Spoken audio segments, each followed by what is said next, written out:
Welcome to the Clean Classrooms for Carolina Kids Asbestos Section Training. I'm Lisa Green, the project director of the lead-based paint and asbestos sections. This program is a partnership between RTI International and the North Carolina Department of Health and Human Services, along with the North Carolina Department of Public Instruction as a liaison.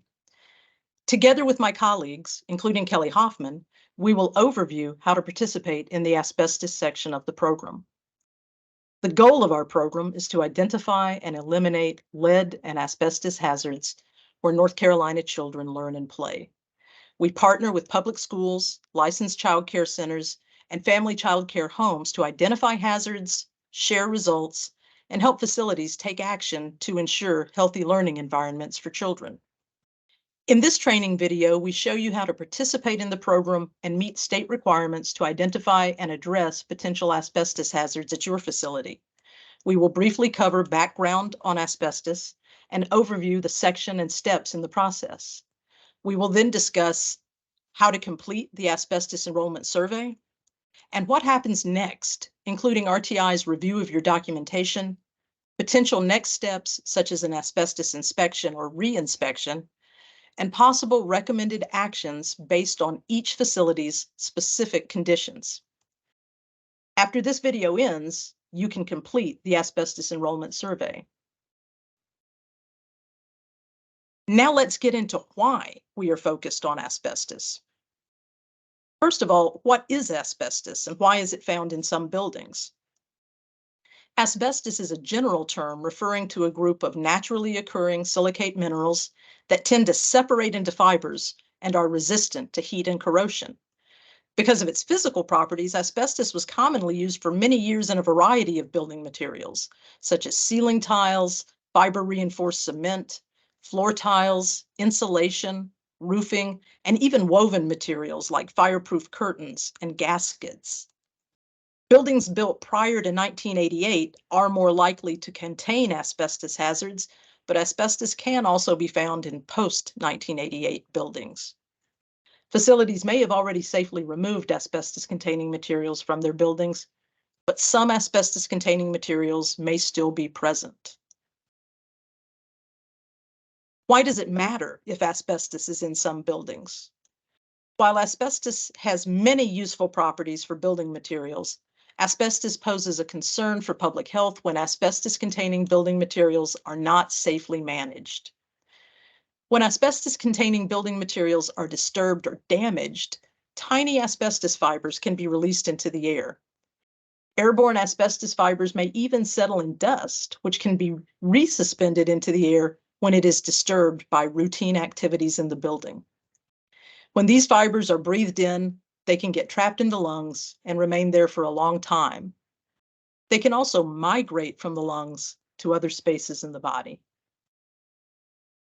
Asbestos exposure irritates lung tissue and can lead to serious respiratory diseases and certain cancers, such as lung cancer and mesothelioma. Some of these diseases take many years to develop, so exposure in childhood can lead to the development of asbestos-related disease later in life.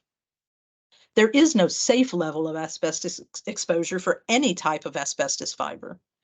Health risks from asbestos exposure increase with the length and frequency of exposure. There are a few key areas of regulation that have helped reduce exposure to asbestos in the U.S. Since 1973, the National Emissions Standards for Hazardous Air Pollutants, or NESHAP rules, have regulated demolition and renovation work, minimizing exposure and ensuring safe work practices are followed when asbestos-containing materials are present. In 1986, the Asbestos Hazard Emergency Response Act, or AHERA, was passed, which requires all public and private not-for-profit schools to perform an inspection of the whole facility to determine whether asbestos-containing materials are present and prepare a management plan that details how the materials should be managed to keep occupants safe. Schools built after 1988 may be exempt from an inspection if they have a signed statement from an architect, project engineer, or inspector attesting that no asbestos-containing building material was used in the construction of the building. However, they are still required to have these statements in a management plan. In general, asbestos-containing materials are still in use, with subsequent regulations narrowing the scope of use. North Carolina also has state-level requirements to address asbestos in public schools and childcare facilities. These rules were passed in April 2022 and require facilities to identify asbestos hazards through an on-site inspection by an accredited asbestos professional, or submit exemption documentation if no asbestos-containing materials were used at the facility. Facilities must mitigate or restrict access to any identified hazards. As this is a legislatively mandated effort to address asbestos hazards at public schools and childcare centers, North Carolina facilities are required by law to make sure all requirements are met. I'll now pass it over to Kelly, who will begin with an overview of the asbestos section of this program. Thanks, Lisa. Now that we've reviewed the importance of identifying asbestos hazards, we can walk through how to complete the asbestos section of the program. To begin, the overall goal of this section of the program is to identify and eliminate exposure to asbestos hazards at public schools and childcare facilities. For facilities that require an inspection, we will coordinate an on-site visit by an accredited asbestos professional. If hazards are identified, facilities can request reimbursement from NCDHHS if they decide to perform mitigation activities. We encourage you to also be communicating with your community regarding your progress through the program.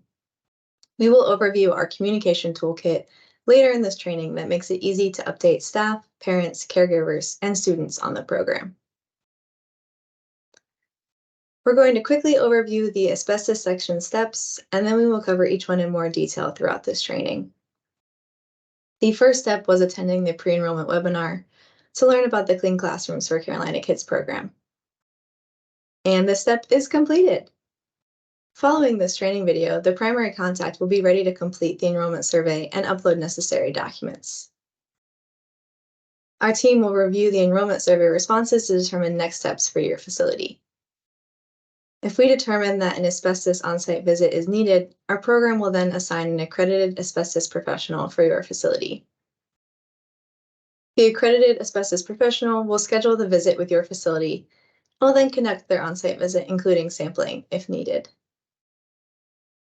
Any samples collected will be analyzed at an accredited laboratory. Once results and recommended next steps are available, you will be notified by email that they are ready for your review in the online portal. Facility administrations should notify parents, staff, and students of the results using resources provided by our program. If any asbestos hazards are identified, the facility must restrict access to these areas or choose to mitigate based on the recommended actions provided by the accredited asbestos professional. If any mitigation activities are conducted, facilities can request reimbursement from NCDHHS. Now let's talk more about the who, what, why, when, where, and how of the asbestos section of the program. Your facility should designate a primary contact to complete the survey and be the main point of contact for the asbestos section of the program. Additional individuals can help to complete the enrollment survey if needed. In order to access the enrollment survey, you will need to complete this training. It is recommended that the asbestos LEA designee be the facility's primary contact. Every public school district has an Asbestos Hazard Emergency Response Act, or AHERA, designated person to ensure compliance with AHERA. For some counties, the asbestos LEA designee is the buildings or grounds manager. If you are unsure about your facility's designated contact, you should refer to your county or district website. If the primary contact is not the asbestos LEA designee, it should be someone who can easily contact them with questions. The primary contact should also be familiar with the facility's construction records, including past and planned building renovations. Lastly, if asbestos hazards are identified in your facility, the primary contact should be able to oversee efforts to restrict or mitigate these hazards. To complete the asbestos section enrollment survey, the primary contact will need information on your facility, such as when it was built, student demographics, previous inspection details, any concerns about exposure, past and planned building renovations, and exemption documentation, if applicable. Exemption documentation must be submitted to RTI for a facility to be eligible for an exemption from an on-site inspection. Facilities that were built after 1988 may be exempt if they provide AHERA asbestos inspection exemption letters for all buildings. Facilities may also be exempt if they provide documentation of an asbestos reinspection conducted within the past 3 years. Additional documentation may be requested to verify the prior reinspection meets the rule requirements and any identified hazards have been addressed. It is important that documentation is submitted to the program because this is a state-mandated effort to digitize lead and asbestos records and make them easily accessible in a public document repository. If your facility is not exempt, an on-site visit will be required. You will be notified when an accredited asbestos professional is assigned to your facility. The professional will contact your facility soon after being assigned to schedule the visit at a day and time that works for everyone. We estimate that the on-site visit is expected to last 1 to 3 days depending on facility size. During the on-site visit, the accredited asbestos professional may collect samples of building materials that they suspect may contain asbestos throughout your facility, such as ceiling tiles, floor tiles, insulation, or fireproofing materials. If your facility has already been inspected for asbestos, but it was determined an on-site visit was still needed, the professional may also resample building materials that are damaged and present a hazard. In general, asbestos sampling is non-destructive, but it may cause minor damage to sampled materials. To prepare for the on-site visit, the primary contact should plan to meet the accredited asbestos professional when they arrive to give them access to the facility. Floor plans and your facility's asbestos management plan should be available for the professional to review while on site. And finally, your facility can remain open during the on-site visit, but local areas may need to be restricted at the discretion of the professional during sampling. Now that we covered a brief overview of the asbestos section, we will review how to complete the enrollment survey in more detail. When you log into your facility dashboard, you can see the progress for each section of the program, including lead and water, lead-based paint, and asbestos. Throughout the process, you can view your facility's progress through the program. A green checkmark indicates the step is completed. To the left, you can navigate through the menu and view the facility team, which includes all members that have created an account in the portal for your facility. After watching this video, you will see a green checkmark next to the asbestos section training step, indicating that you have access to the asbestos enrollment survey. The enrollment survey includes 7 different sections: welcome, building information, student demographics, asbestos questions, renovations, document upload, and finalize. All questions throughout the survey are required to be answered before you can submit your survey for our team's review. If any information is missing, you'll be directed to fix the issue prior to submitting. If the lead and water or lead-based paint enrollment surveys have already been completed, the responses will auto-populate for the welcome, building information, and student demographics sections. The primary contact is responsible for reviewing all auto-populated information. It is important that the information is carefully reviewed for accuracy because the responses will affect other questions in the enrollment survey and ultimately next steps for your facility. Once you have completed each section, you will be directed to finalize your survey. You can sign out and come back to complete the survey at any time. However, you will need to save your progress on each page. In the welcome section, you can add any staff who should receive email notification updates about your facility's progress through the asbestos section of the program. You may add staff who have not logged into the portal, but if these staff would like to view or edit your facility's enrollment survey, they must attend the pre-enrollment webinar and create an account to log in. You will also be able to designate a primary contact for the asbestos section. The physical address we have on file for your facility will already be listed when you begin the survey.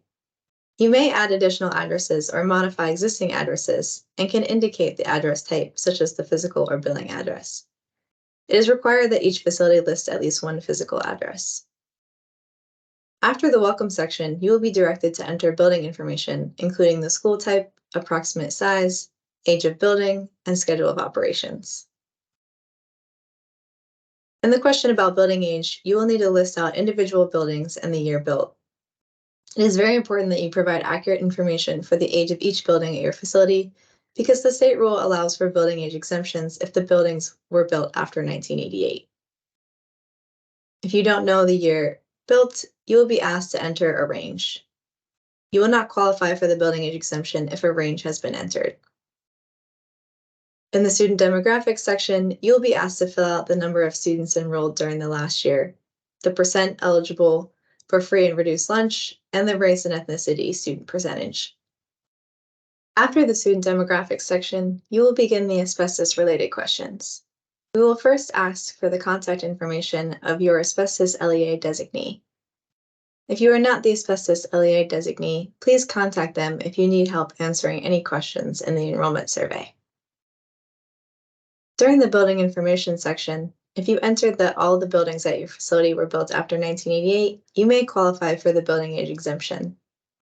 If you can upload your facility's AHERA asbestos inspection exemption letters signed by an architect, engineer, or accredited professional stating that no asbestos was specified or used in the construction of each building, you will be skipped to the end of the survey to provide the letters and are not required to complete the remaining survey questions. Our team will review the letters to determine if your facility can be exempt from the asbestos inspection requirements. Facilities where not all buildings were built after 1988 or do not have the AHERA asbestos inspection exemption letters for all buildings will need to complete the remaining asbestos survey questions. We ask whether your facility has already performed an AHERA asbestos inspection to determine whether asbestos-containing materials are present in your buildings, as well as whether you are up to date on your asbestos re-inspection and periodic surveillance. If you indicated your facility has already been inspected for asbestos, you will be directed to add an inspection record from the most recent inspection or re-inspection at your facility. You will need to provide the inspection date, whether the whole or partial facility was inspected, and the name of the accredited asbestos professional and company that performed the inspection or re-inspection. If no asbestos-containing materials were identified in the original AHERA inspection, then the details of that inspection should be entered. However, if asbestos-containing materials were identified in the original inspection, then the details of the most recent re-inspection should be entered. You will also be asked to upload or mail your asbestos management plan to our program. If your facility has been inspected for asbestos, the management plan provided to our program should include, at minimum, the most recent re-inspection report or original inspection report if no asbestos-containing materials were identified in the original AHERA inspection, sampling results for any asbestos-containing materials remaining at the facility, the most recent periodic surveillance report, AHERA asbestos exemption letters for any new school buildings built after 1988, and any records of activities to mitigate or abate asbestos-containing materials within the past 3 years. Facilities that indicate they cannot upload or mail their asbestos management plan to us will be asked to individually upload or mail these documents. If your facility has not been inspected for asbestos, the management plan provided to our program should include any documentation of exclusions to AHERA inspection requirements.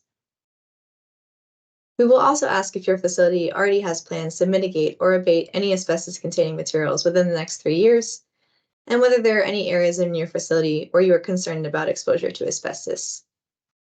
If you do have concerns about asbestos exposure, please be sure to describe them. For example, damaged ceiling tiles or floor tiles could be of concern. The last question in this section asks whether you would like to request specific accredited professionals to work with your facility to review your provided documentation and perform an on-site visit as needed. You will have the option to select your preferred company and whether you would like to be assigned to a different company if your preferred company is unavailable. We cannot guarantee that your preferred company will be assigned to your facility, given the volume of work in this program, but we will prioritize previously established working relationships between facilities and companies when at all possible. The next section is on past and planned building renovations. Facilities that have gone through major renovations since the original AHERA inspection may require additional sampling during an on-site visit if one is needed. If you indicate your facility has an upcoming renovation, Your facility may be prioritized to receive an on-site visit as needed. We also ask whether your NESHAP inspection is planned or already conducted. NESHAP inspections are required under federal law to identify any asbestos-containing materials prior to building renovations. The document upload section will direct you to upload any documents you indicated were available for electronic upload throughout the enrollment survey. PDF document type is recommended. Please ensure all documents you upload are legible, right side up, and complete. When you upload a document, the file will be renamed using a standard format to allow for document tracking. At the end of the survey, you will be shown a summary page that lists what documents you uploaded and which documents you indicated you would mail to our program, along with mailing instructions. We strongly recommend that documents are electronically uploaded if at all possible. Facilities that upload their documents will be prioritized in the program. Mailing documentation will significantly delay your facility's progress through the program. However, if documents must be mailed, please mail us a copy and retain the originals, as mailed documents will not be returned. We also indicate on this page what your facility can expect next. Once you have finished the questions and any uploads, you are ready to submit your enrollment survey. You will be notified if any information is missing, and you can easily jump back to that section to fix the error. You will need to certify that all documents are authentic, complete, and they were uploaded in full before clicking the Submit Enrollment Survey button. Please note that all documents must be electronically uploaded to the online portal or mailed to our program to meet the state requirements for an exemption from the required inspection. Documentation should not be sent directly to the state. Once your facility has completed the enrollment survey and uploaded the necessary documents, our team will review your responses to determine next steps within the program. Remember, at any time you can log in and view your facility dashboard to see the facility's progress through the program. In this section on enrollment survey review, we will discuss the potential next steps for your facility. After our team reviews your enrollment survey, the possible next steps may be a facility exemption or an on-site visit, which could include an asbestos inspection, an asbestos re-inspection, or a site verification. We will walk through each of these and when each will occur. An exemption from the rule requirements means that your facility does not need an on-site visit.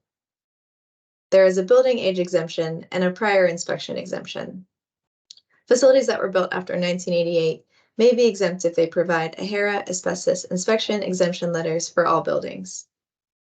Facilities may also be exempt if they provide documentation of an asbestos re-inspection conducted within the past 3 years.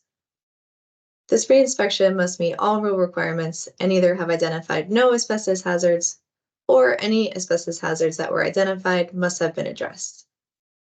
Documentation associated with these exemptions must be provided to our program in order to meet the rule requirements for exemption. If your facility is exempt, then the asbestos section is complete. No additional action is needed by the facility. Your facility will need an asbestos inspection if your facility indicates they have not had an original AHERA asbestos inspection, or if your facility does not provide any documentation of a previous asbestos inspection or re-inspection. In either case, our team will assign an accredited asbestos professional to perform your facility's inspection. Later in this video, we will let you know what to expect and how to prepare for all on-site visits. Your facility may require a re-inspection if your facility's asbestos-containing materials have not been re-inspected in the past 3 years, or if your facility's re-inspection did not meet the rule requirements. If your facility requires a re-inspection, our team will assign an accredited asbestos professional to perform the re-inspection. The final on-site visit option is a site verification. A site verification means an accredited asbestos professional will need to visit the facility to verify the condition of specific asbestos-containing materials.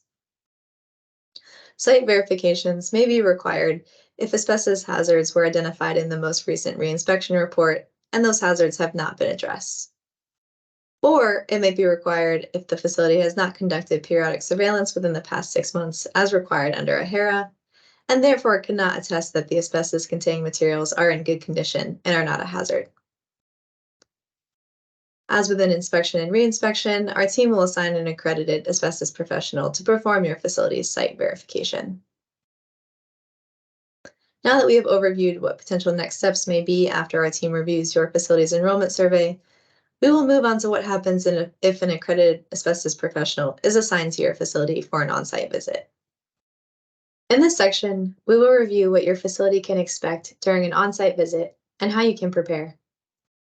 If an on-site visit is needed, our team will first assign an accredited asbestos professional to your facility. Once assigned, the accredited asbestos professional will communicate with the primary contact to schedule the date and time for the on-site visit. The professional will perform the scheduled on-site visit and collect any samples if needed. And finally, all results and recommended actions will be made available to your facility in the portal. You will be notified by email when your results are ready to review.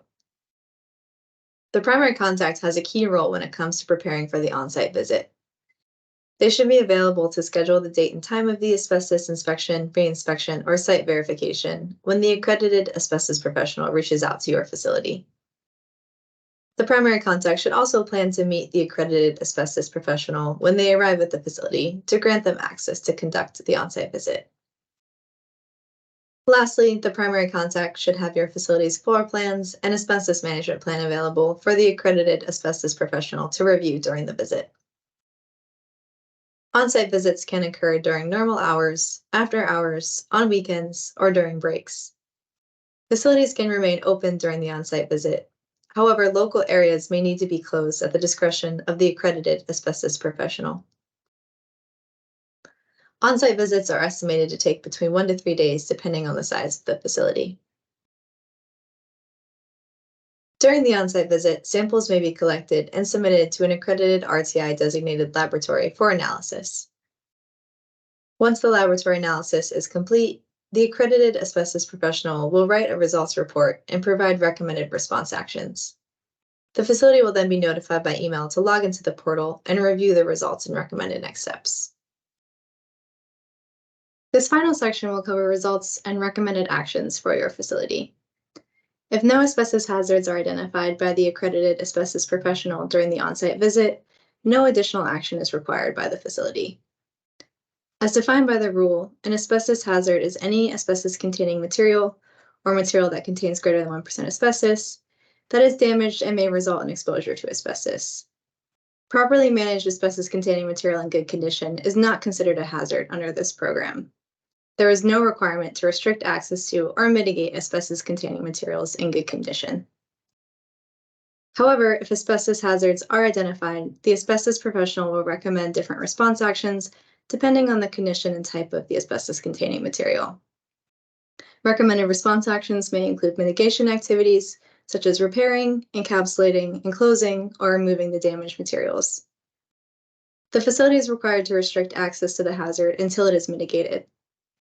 If the facility chooses not to mitigate, they must restrict access to the hazard indefinitely and manage the material in place. Your facility's results and recommended response actions will be available on the results view of the portal.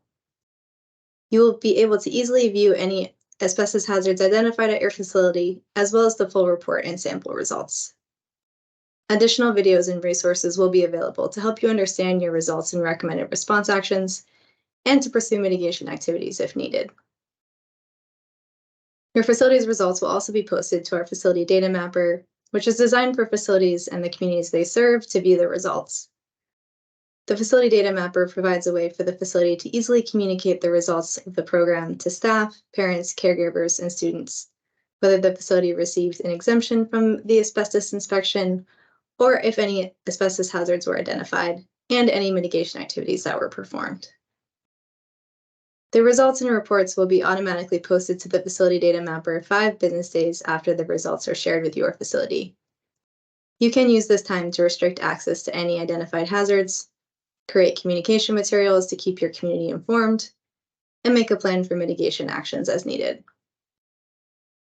Since lead and water mitigation is provided by the Clean Classrooms for Carolina Kids program, this information will be readily accessible to the community through the facility data mapper, and the public will be able to see the actions taken to get the lead out of the tap. However, asbestos mitigation activities are not provided by our program It will not appear in the facility data mapper unless the facility lists the actions taken in the portal. Facilities should indicate whether access was restricted or the hazards were mitigated, and upload clearance documentation in the portal once the mitigation or abatement activities are completed, so the public can be aware of the actions your facility took to eliminate asbestos hazards where children learn and play. We also provide resources to help you share information with your community. The Program Communication Toolkit includes templates for notification emails, draft newsletters, talking points, and social media tiles. We also provide reference documents that you can share, which include program overview flyers, flyers on understanding the program and rule requirements, and flyers on understanding on-site visits. All documents are available in Spanish and English. We encourage you to communicate early and often about your facility's participation in the program, including enrollment, any on-site visits, results, and next steps. After reviewing the results and recommended actions, the facility will decide whether to restrict access to any identified hazards or to pursue the recommended mitigation or abatement actions. Facilities that perform mitigation or abatement can request reimbursement from NCDHHS. It is important to note that facilities are responsible for deciding on any mitigation or abatement activities and scheduling those activities. While the costs of the on-site visits and sampling are coordinated and completely covered by our program, mitigation activities are not. Schools must match costs at $1 for every $2 as funding is available and requirements are met. Child care centers within schools have no cost match requirement. Please note that mitigation activities should be scheduled when the facility can be mostly unoccupied. Depending on the size of the mitigation area, the timeline can vary. You can visit NCDHHS's website by following the link and using the QR code on this slide for more information on reimbursement and covered mitigation activities. Now that we've finished reviewing the steps for the asbestos section, we will briefly review some frequently asked questions. First, will my asbestos and lead-based paint inspection be scheduled for the same day and time? Our team will make every effort to minimize the number of on-site visits at your facility, but scheduling both the asbestos and lead-based paint inspections on the same day will depend on the availability of the certified and accredited professionals and the size and location of the facility. Not all professionals are certified and accredited to assess both lead-based paint and asbestos, so different professionals or companies may be scheduled for your facility if you need both a lead and asbestos on-site visit. If my facility requires an on-site visit, when can I expect the accredited asbestos professional to complete the asbestos inspection, reinspection, or site verification? Your facility will be notified when an accredited asbestos professional is assigned for an on-site visit. They have 5 business days to contact your facility to schedule a date and time that works for you and the accredited asbestos professional. How long will the on-site visit take? And can the facility still be open during the on-site visit? The on-site visit largely depends on your facility size, but typically they range between 1 to 3 days. Your facility can remain open during the on-site visit, but local areas may be restricted at the discretion of the accredited asbestos professional. And lastly, how do I communicate the results to our community? You can direct staff, parents, caregivers, students, and others to our facility data mapper where they can view the asbestos reports and results for your facility. Please see our program's training and resources page for program-specific information on communicating with your community regarding the facility's on-site visit results. Thank you for helping us identify and eliminate lead and asbestos hazards where North Carolina children learn and play.